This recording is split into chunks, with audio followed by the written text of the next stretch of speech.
Okay, Aaron Schwartz asked me several times to take a look at Baldermort's Salamanders video, so that's what we're going to do now. I've gotten Ravendale 1, Ravendale 2, and I took care of the Alpha Legions video today as well.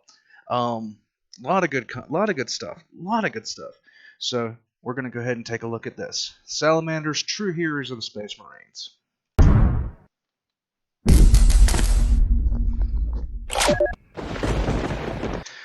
If you don't know anything about the Salamanders, if there is one legion that I'd want to come to my planet, if I had a choice, Salamanders, period.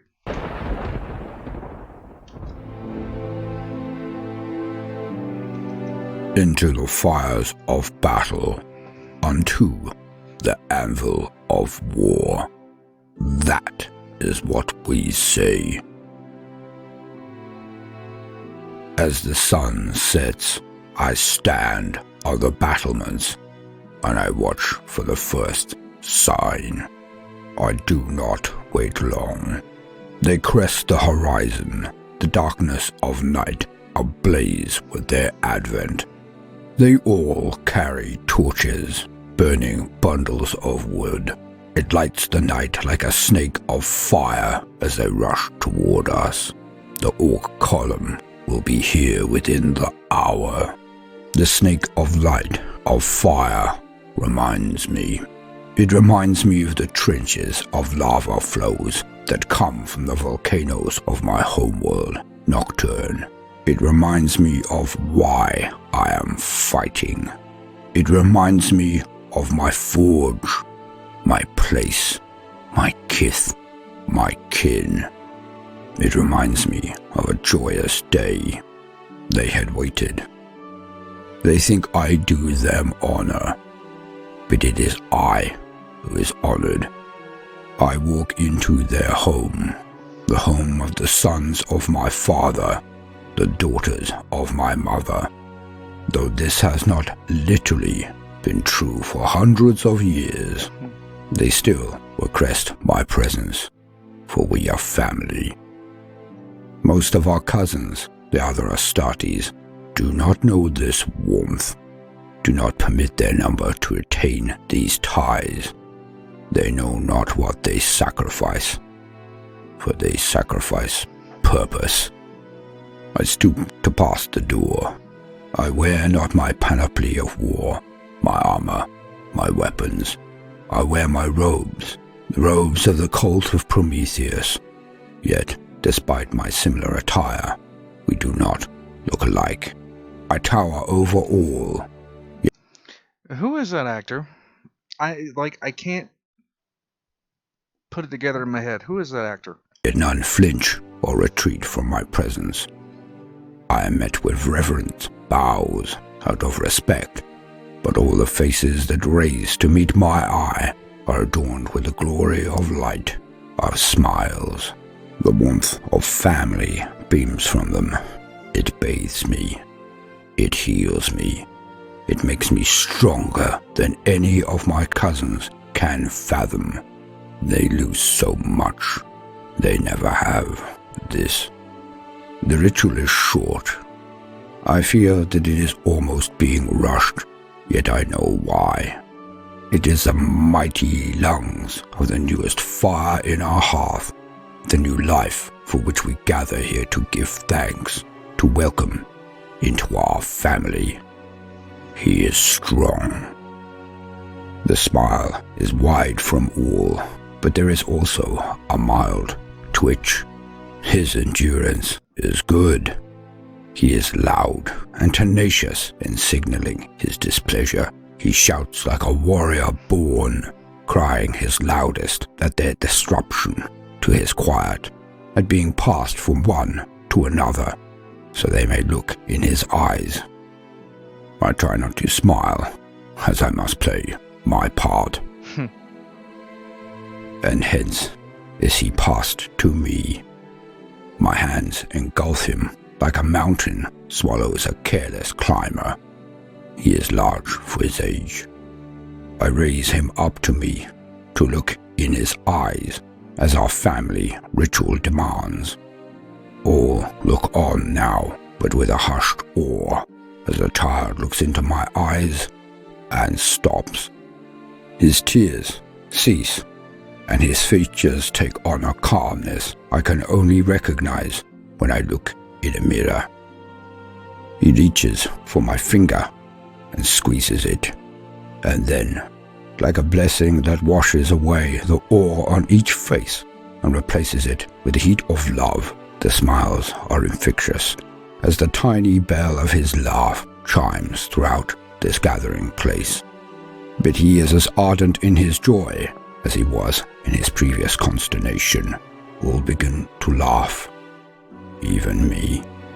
But then I notice it when he closes his eyes and opens them. For a fleeting second, I saw a tinge of red. An omen.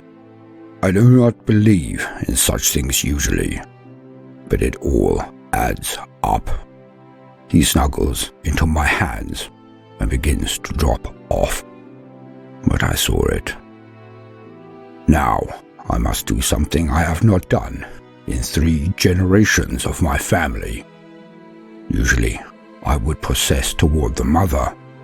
I would pass back the child, as I have done so many times. I would say nothing, and they would know I had given my blessing, had accepted the child into our family.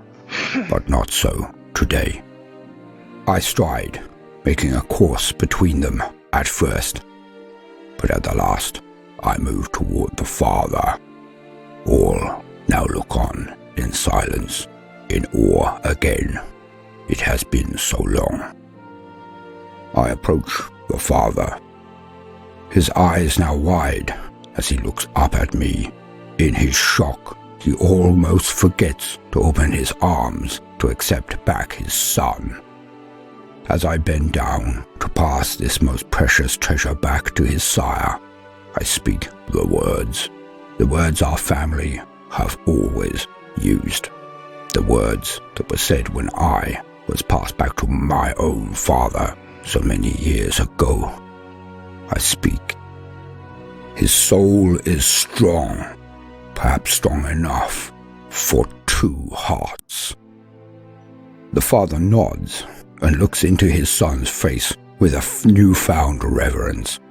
The mother's eyes tear up, a mixture of fear and pride in equal measure, as she moves to her husband's side to bask in.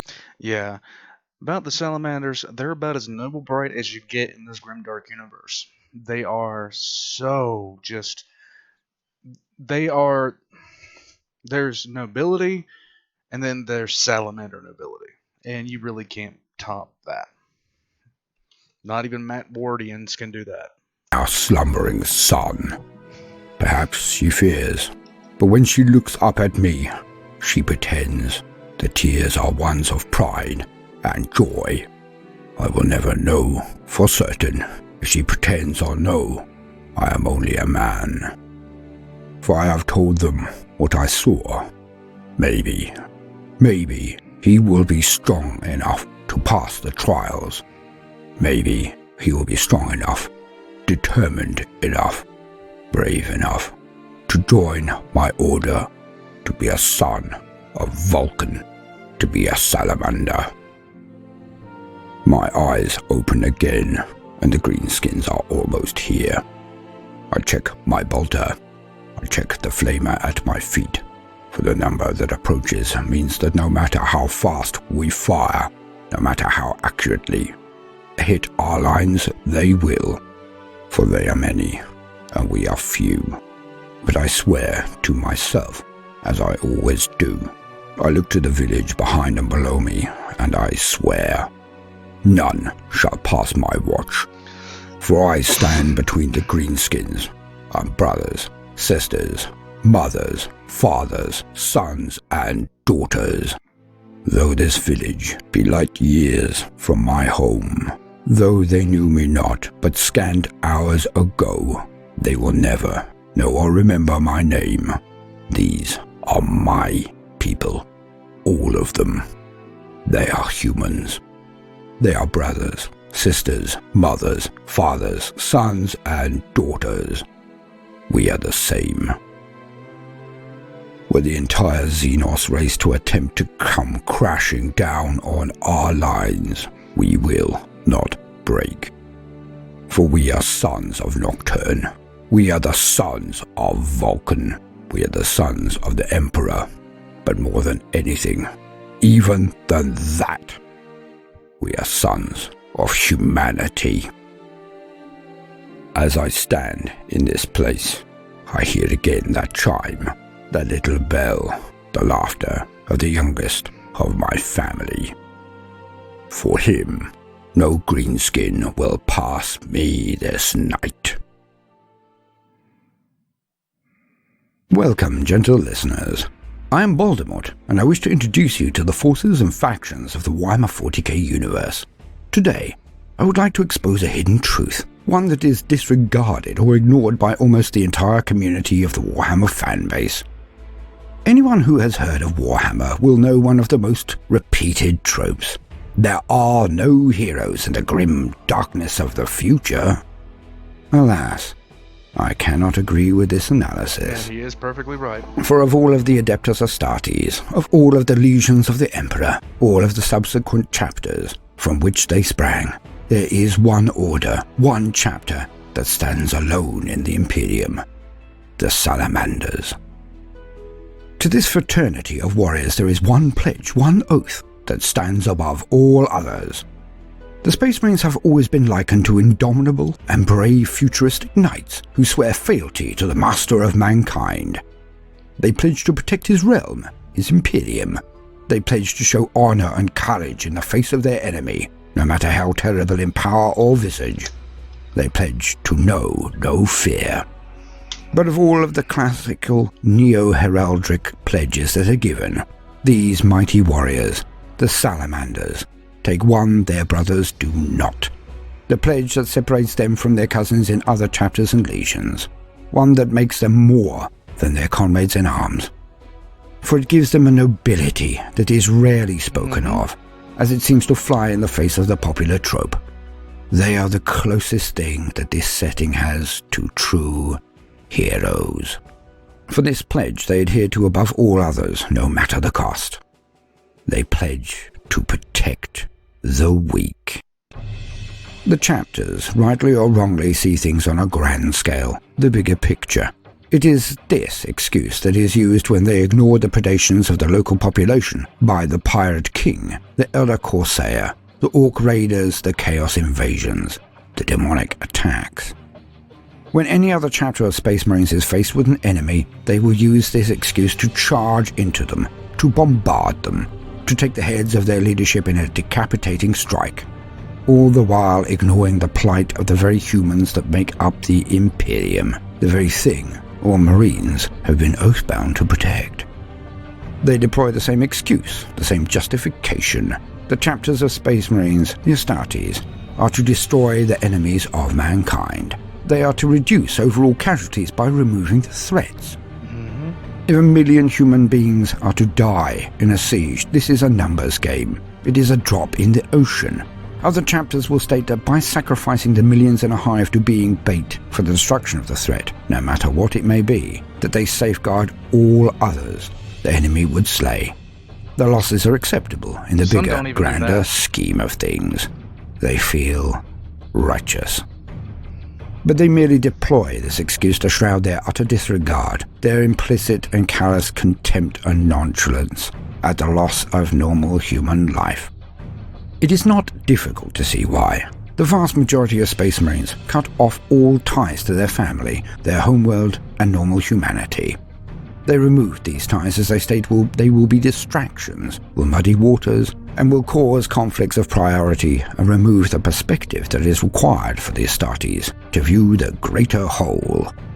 But the Salamanders do not believe this, and do not do this. For the Salamanders are one of the only chapters that keep families and culture and love at the very heart of their endeavors, always at the forefront of their minds. A Salamander is permitted to maintain contact with his family, is encouraged to take whatever scant time they may be given to be with their loved ones, their normal human kith and kin. Not for the Salamanders is the numbers game, the bigger picture, for they believe that they are the very centre of their families, the very centre of the human race, and they will defend any and all. A salamander would never abandon convoys of civilians to the ravages of a horde of greenskins simply to strike at a war boss, as was clearly shown on Armageddon, Yes, I was much about to the to say chagrin that. of their allies.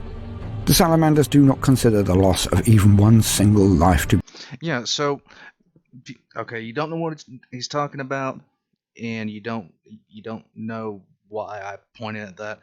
During the Second War, technically Third War of Armageddon, the Second Orc Invasion of Armageddon, the city of Hell's Reach was besieged, and it was going fairly badly.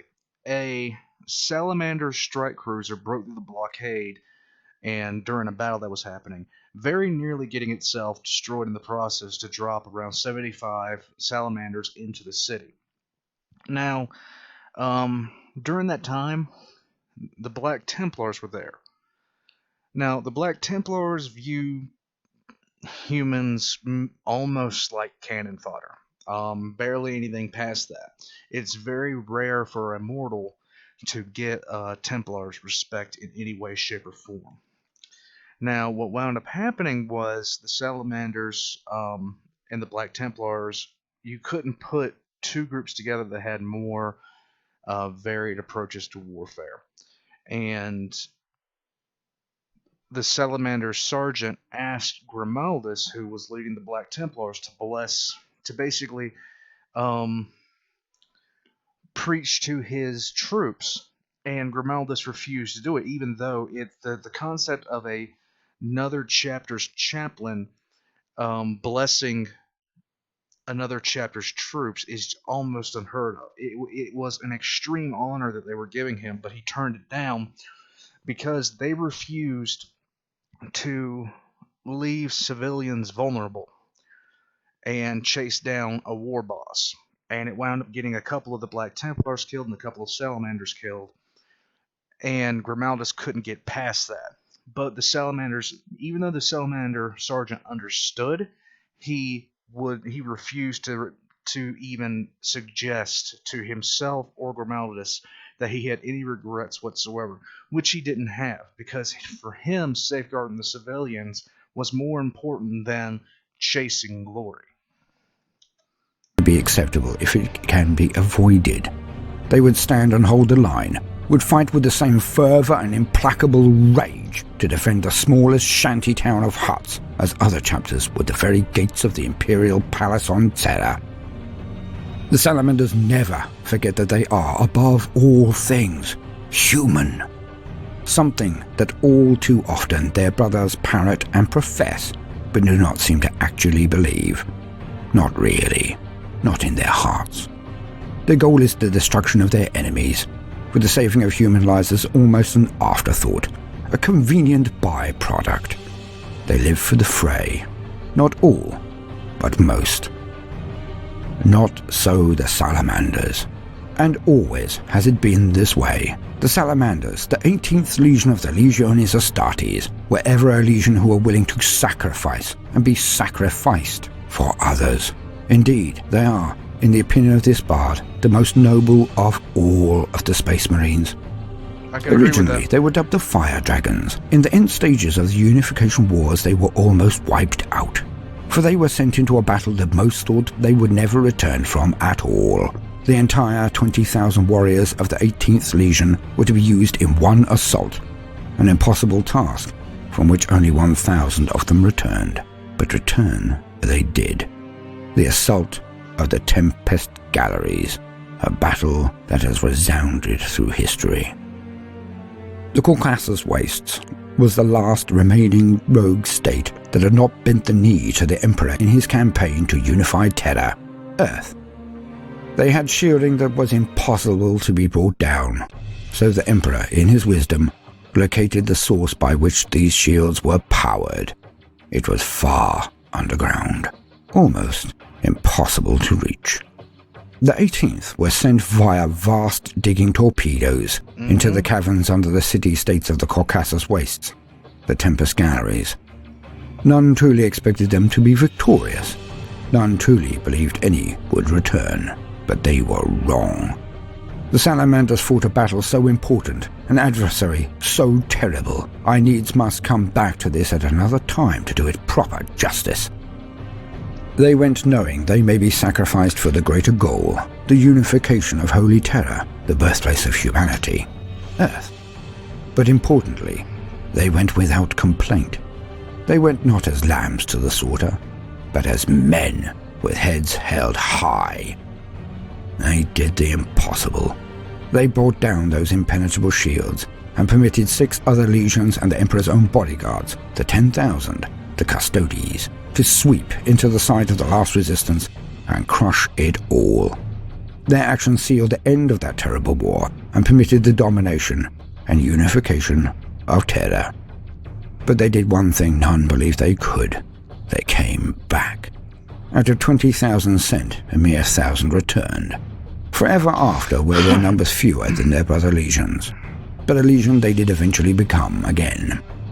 When this was achieved, it was most often that the Salamanders were kept as a strategic and tactical reserve by the Emperor's armies during the Great Crusade. They would be sent to defend worlds that had been brought into compliance, that were threatened, but too far from the front to have the crusading legions turn about in time. They became known as the Defenders of Humanity, as they intercepted raiders, crushed unforeseen orc incursions, or any threat that occurred behind the lines of the crusade as it pushed further and further out into the galaxy. It has been a mantle that they have worn with pride. It has been one that they have worn over all of the 10,000 years of the Imperium, never slipping, never dropped. For the Salamanders will defend humans no matter the cost to themselves, while most other chapters will always weigh up the benefit and loss of their intervention, will always balance their losses to the damage done to the Imperium before intervening. The Salamanders do not. They will stand. They will attack. They will burn. They will fight to the bitter end in the defense of the common human as no other. The Salamanders are still Astartes, are still Space Marines, are still things of fire and wrath, and built and trained, equipped and programmed for one thing only: war. But of all of the legions, of all of the chapters, they are the only ones I can honestly say deserve the title of Knights. I have been Baldermort, your... Yeah. So at one point, somebody asked me in the comments section of a video I did, because I had mentioned that some Primarchs have mirrors. If I were to mirror the Salamanders, and Vulcan in particular, it would be with Mortarian's Death Guard. And the reason behind that is the Salamanders go out to protect humanity no matter what. That's their whole thing. Both legions started off on extremely hostile worlds. Mortarian on Barbaros, where basically, there's poison gas everywhere.